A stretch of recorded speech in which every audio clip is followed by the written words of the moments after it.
भाई जो गुरु वचन पे डट गए कट गए फंद। तो क्या कह रहे हैं परमात्मा? नीच आदमी काम होते दुनिया को मूर्ख बनाए, उनका जीवन नष्ट करें। अब पर स्वयंभू गुरु बन के, जैसे 2-3 दुष्ट बन गए थे, संजय दिल्ली वाला और पवन जयपुर वाला, ये पाप आत्मा थे। इन्हें तुम्हारा नष्ट करने का ठेका ले रखा काल से। हम तो सपने भी नहीं सोच सकते थे। हम तो भक्ति कर रहा था, पता है भाई भगवान मेरा कल्याण तो होगा, गारंटी होगी थी। और औरों को क्या बताऊं, क्योंकि ऐसा ज्ञान नहीं, ऐसा भगवान नहीं। परीक्षा हुआ हर तरह से, कितने कमाल चमत्कार किए मेरे साथ। मेरी लोहे की जाली उड़ा दी जो झांकी पर लगाते मच्छरों से बचाने के लिए। परमात्मा कह रहे हैं भगवान ने मेरी लोहे की जाली बढ़ा दी जो मच्छरों के बचाव के लिए लगाते हैं जाली। खैर ये तो परमात्मा है, अपने आप को छुपाते हुए इस प्रकार की बातें कर रहे हैं, क्योंकि जाली बढ़ाने वाले भी यही और भगत की भूमिका करने वाले भी यही। ये तो सतगुरु के खेल हैं। असल में भाई और बहनों, इस पवन दास की कई बार परमात्मा ने मेरी उम्र बढ़ाई है, मेरी उम्र। क्योंकि कलयुग की पिछली पीढ़ी में परमात्मा अपनी विशेष आत्माओं को जन्म देता है, और जब तक हम सतगुरु की शरण में नहीं आते तब तक हम काल की कैद में रहते हैं। लेकिन नजर सतगुरु की रहती है अपनी आत्माओं पे। जैसे कोयल अपने अंडे जो है वो कौवे के घोंसले में दे देती है, वो मादा जो कौवा होता है वो उन अंडों पे बैठता है, लेकिन कोयल दूर बैठकर नजर रखती है और इंतजार करती है बच्चों के उड़ने का।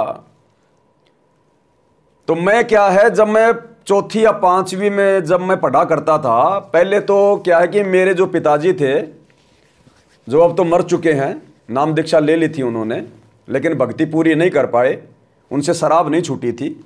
लास्ट में कुछ ऐसा हुआ उनके साथ में, परमात्मा ने उनके कर्म और अधिक ना बिगड़े, इसके लिए परमात्मा ने लास्ट में मेरे पिताजी को अंधा और बहरा कर दिया। और 3 साल तक मेरे पिताजी की मेरे पास में रहना मजबूरी बन गई। अब मेरे अधीन आ गया। अब मेरे अधीन है तो उसको कौन उसको बीड़ी देगा, कौन उसको जो है वो सिगरेट पिलाएगा, कौन उसको दारू पिलाएगा। तो 3 साल तक वो घर में रहा और बढ़िया परमात्मा ने उसकी सेवा करवाई। अन्यथा मैं तो बहुत नीच आदमी था। अगर इस सतगुरु की शरण मुझे ना मिलती, ये ज्ञान मुझे ना मिलता, मेरे बाप की ऐसी दुर्गति होती, शायद ही दुनिया में किसी बाप की दुर्गति हुई हो। लेकिन दुर्गति जो उसकी हुई थोड़ी बहुत, जैसे वो अंधा हो गया, बहरा हो गया, वो तो उसके भैया अपने वो कर्म थे। उन कर्मों में तो दास क्या कर सकता है, क्योंकि हमने तो उसको बार बार भक्ति से जोड़ा, बार बार मैंने उसका नाम शुद्ध करवाया, बरवाड़ा लेके जाता था। लेकिन मैं रहता जयपुर में, वो रहता गांव में। अब गांव में उसके 20 यार, पास में दारू का ठेका। अब पवन दास थोड़ा ना रोजाना कोई 150 किलोमीटर जाके उसका ध्यान रखेगा। तो अंत में उसके साथ क्या हुआ कि वो अंधा हो गया, बहरा हो गया, और मेरे साथ में रहना उनकी मजबूरी हो गई। और दास उस समय पांडवों की तरह अज्ञातवास भोग रहा था। मैनेजमेंट वाले मेरे पीछे हाथ धो के पड़े हुए थे।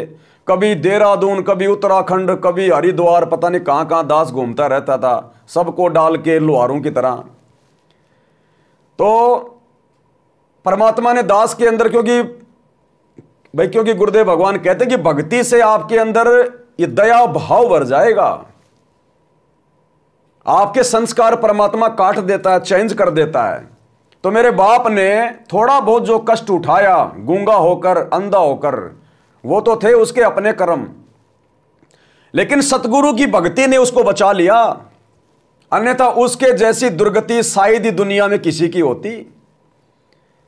क्योंकि मेरा छोटा भाई है, आत्मा तो परमात्मा की है, अच्छी आत्मा है, उसको भी मैंने नाम दिलाया था, पूरे परिवार को मैंने नाम दीक्षा जो है वो दिलवाई थी। लेकिन मेरा भाई भक्ति मार्ग पर नहीं टिक पाया, उससे शराब नहीं छूट पाई, आज भी नहीं छूट पा रही है। तो भाई तो वैसे भी उसके साथ में मारपीट कर लिया करता था, गाली गलौज हो जाती थी दोनों बाप बेटों की। और मैं रहता था जयपुर में। अब मैं लोगों की नज़रों में तो बड़ा शरीफ था, लेकिन कर्म बहुत ज़्यादा उल्टे सीधे करता था। शराब ही नहीं पीता था, बाकी तो 1 नंबर का मैं जाहिल आदमी था।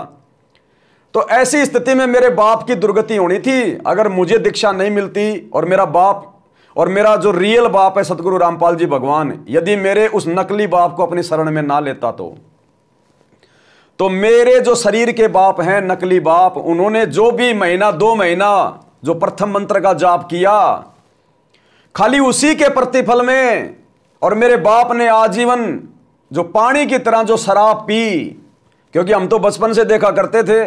अब मेरा बाप तो पहलवान आदमी था भाई, हट्टा कट्टा दाढ़ी रखता था इतनी बड़ी, और लुंगी बांध के रहता था, क्योंकि वो पंजाब में रहता था, मतलब शुरू से ठेकेदार था, ठेके लिया करता था, धाकड़ आदमी था। और एक बार हमारे गांव में झगड़ा हो गया। हमारे गांव में 2 प्रजाति हैं, एक यादव और एक सैनी, रास्ता एक है। तो उन सैनियों का यादवों का झगड़ा हो गया। मेरा बाप उस समय जवान था भाई, दाढ़ी बड़ी बड़ी, रात में रखता 6 फुट का लठ, और उस रास्ते के बीच में आके खड़ा हो गया। बोलाओ कौन सा आता इधर से माई का लाल जिसने दूध पिया है। वो जितने भी माड़ी भाई थे वो 2 दिन तक लेटरिंग पानी उधर ही करते रहे, हमारी तरफ नहीं आए वो। तो इतना धाकड़ आदमी था, लेकिन उसने शराब पी पी के लास्ट में अपना सत्यानाश कर लिया। तो उसने महीने 2 महीने जो सतभक्ति करी भाई और बहनों, खाली उसी सतभक्ति के प्रभाव से परमात्मा ने अंत में उसकी इतनी अच्छी सेवा करवाई हम लोगों से, इतनी अच्छी। उसका लेटरिन हम लोग उठा उठा के साफ करते थे, क्योंकि उसने तो मर्यादा तोड़ दी। मर्यादा तोड़ोगे तो भैया भगवान किसी का सगा नहीं है। मेरा बाप इतना पागल हो गया था, अंत में अपनी लेटरिन खुद ही खाने लग जाता था। ये शिक्षा मिल रही है भाई और बहनों हमें, कि आज ये पवन दास इस परमात्मा के कितना जो है वो नजदीक है। परमात्मा ने इस पवन दास को इस इतनी बड़ी भूमिका के लिए हीरो के रूप में चुना। उसके बावजूद भी पवन दास के बाप की अंत में यह स्थिति हुई। इसका मतलब परमात्मा किसी का सगा नहीं है। परमात्मा उसी का सगा है जो उसकी मर्यादा में रह के भक्ति करेगा। ये ना सोचना कि मेरा बेटा भक्ति कर रहा है, मेरी बहू भक्ति कर रही है, भगवान मेरे को भी संभाल लेगा। जो विशेष कर्म है वो तो भैया भोगने पड़ेंगे। ये निर्मोही परमात्मा है, समदृष्टि परमात्मा है। तो मेरी माँ और मेरी जो सांसारिक जो भक्तमती है, अब तो हमारा भाई बहन का रिश्ता है, तो उन्होंने मेरे बाप की बहुत अच्छी सेवा करी। मेरी माँ तो चलो भाई उनकी पत्नी रह चुकी है, अब वो तो जो है वो कभी कभार मेरी माँ तो एक आधा उसके ऊपर हाथ भी साफ कर लिया करती थी, क्योंकि मेरी माँ को उसने इतना मारा, इतना पीटा भाई, बचपन में भाई हम देखा करते थे। आज वो चीजें याद आती हमें। एक समय मेरा बाप मेरी माँ को मार मार के और कुएं में लटका दिया था। हमारे घर के पास में कुआं है, हम छोटे छोटे थे उस समय, लेकिन इतना नहीं समझ पाते थे। बाद में परमात्मा ने थोड़ी बुद्धि खोली, तो मेरा बाप कुएं में लटका दिया करता था और मेरी माँ को मार मार के गांव के बाहर निकाल देता था। मेरी माँ बाहर जाके बैठा करती थी शमशान घाट की तरफ। मैं छोटा था और कहा करती थी कि भाई उस बच्चे को जो मतलब दूध पिलाना उसको लेके आओ। मेरा छोटा भाई था, फिर उसको दूध पिलाने के लिए हम लेके जाते थे मेरी माँ के पास में। इतने कष्ट सहे माता जी ने। अगर मेरी माँ अगर हार मान जाती उस जीवन से, जैसे आजकल की माता बहनें संगत में 2 थप्पड़ मार दिए उसके पति ने, घर छोड़ के भाग जाती है। मेरी माँ अगर घर छोड़ के भाग जाती, जो जुल्म उसने किए थे राक्षस जैसे, आज ये पवन दास आप लोगों के सामने लाइव आने के लिए नहीं होता। आज परमात्मा इस दास को भक्ति देकर आप भाई बहनों को दृढ़ करने के लिए यहां तक नहीं भेजता। तो मेरी मां की कितनी बड़ी भूमिका है, कितना बड़ा योगदान है। तो हम देखा करते थे भैया बचपन में ये सारी बातें। शराबी का बेटा कोई भगत बन सकता है क्या? परमात्मा ने बचाया इस दास को। समय से मुझे जयपुर में निकाल दिया, नहीं तो मैं भी उसी रंग में रंगा होता और आज मेरी भी वही होती ये दुर्गति। तो ये परमात्मा किसी का सगा नहीं है। इस परमात्मा की भक्ति ना करके, चाहे किसी की मां हो चाहे किसी का बाप हो, भैया वो किसी का सगा नहीं है। लेकिन हमारा जो कर्तव्य था भाई, उनका बेटा होने के नाते, उनकी जो है मल की पुत्र वधू होने के नाते, हम लोगों ने हमारे बाप की सेवा दिलो जान से की। हमने कभी मैंने तो वैसे भी मेरे बाप की तरफ कभी जिंदगी में, मेरी माँ और मेरे बाप की तरफ, बाप तो मेरा मर गया, माँ मेरी मेरे साथ में रहती है, कभी मिलना हो तो आप जी उनसे पूछ सकते हैं। मैंने कभी मेरी माँ से ऊंची आवाज में जिंदगी में बात नहीं करी। मैंने मेरी माँ की तरफ कभी उंगली नहीं करी, जबकि मेरा छोटा भाई मेरी माँ के साथ में मार पिटाई कर चुका है। तो भाई और बहनों, संस्कार चाहे भाई हो चाहे बहन हो, सबके अलग अलग होते हैं। मैंने आज तक कभी मेरी माँ की तरफ कभी यूं आंखें निकाल के बात नहीं करी, ऊंची आवाज में बात नहीं करी, धमकाया नहीं, उंगली नहीं उठाई मैंने।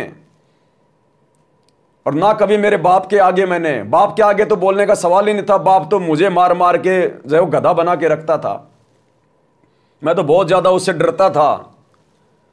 लेकिन परमात्मा साथ में था, परमात्मा यहां तक ले आया। ये मैनेजमेंट की मार जो इस पवन दास ने सहन करी है ना, ये परमात्मा ने ऐसे सहन करवाई है, क्योंकि मेरे बाप ने बचपन में मुझे इतना मारा, मेरे को पका दिया, स्टील मैन बना दिया, जिस कारण से दास ये मैनेजमेंट के लट सहन कर गया। नहीं तो मैनेजमेंट जिस कदर मुझे मार रहा था उसका वीडियो नहीं बना पाया मैं।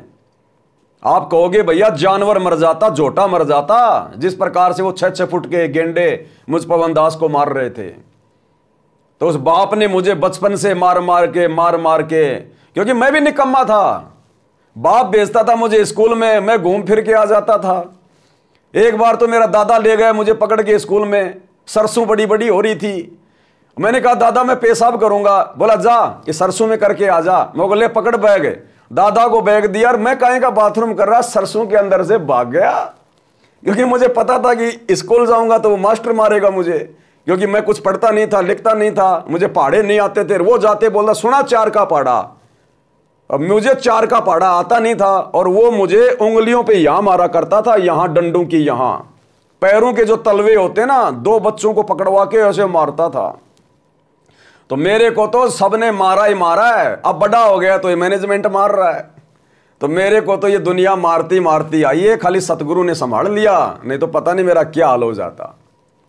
तो भाई और बहनों, चलो ये तो थोड़ी बहुत ये गर्भिद की बातें थी, हो सकता है दास को आप लोगों को नहीं बतानी चाहिए थी, परमात्मा दास को माफ करे। तो चलो हम आगे बढ़ते हैं अब अपने विषय के ऊपर। तो कहने का मतलब है सतगुरु किसी का सगा नहीं है, कोई इस गफलत में ना जिए कि मेरी तो ऐसे ही मौज रहेगी। भैया कुछ मौज नहीं है, यहां कुछ मौज नहीं है। अगर सतगुरु से दूर हो गए या मर्यादा तोड़कर भगत बने रहे, दिखावा करते रहे, अंत में दुर्गति होगी। दुर्गति जैसे मेरे बाप की हुई, जैसे दूसरे भगत भाई बहनों की हो रही है जो सतलोक आश्रमों से जुड़े हुए हैं। अकाल मौत, एक्सीडेंट में मौत, जहर खा के मौत, फांसी खा के मौत। ये सतगुरु किसी का सगा नहीं है। सतगुरु के लक्षण 4 बखाना, प्रथम वेद शास्त्र को ज्ञाना, दूजे हरि भक्ति मन कर्म वचन मानी, तीजे समदृष्टि कर जानी।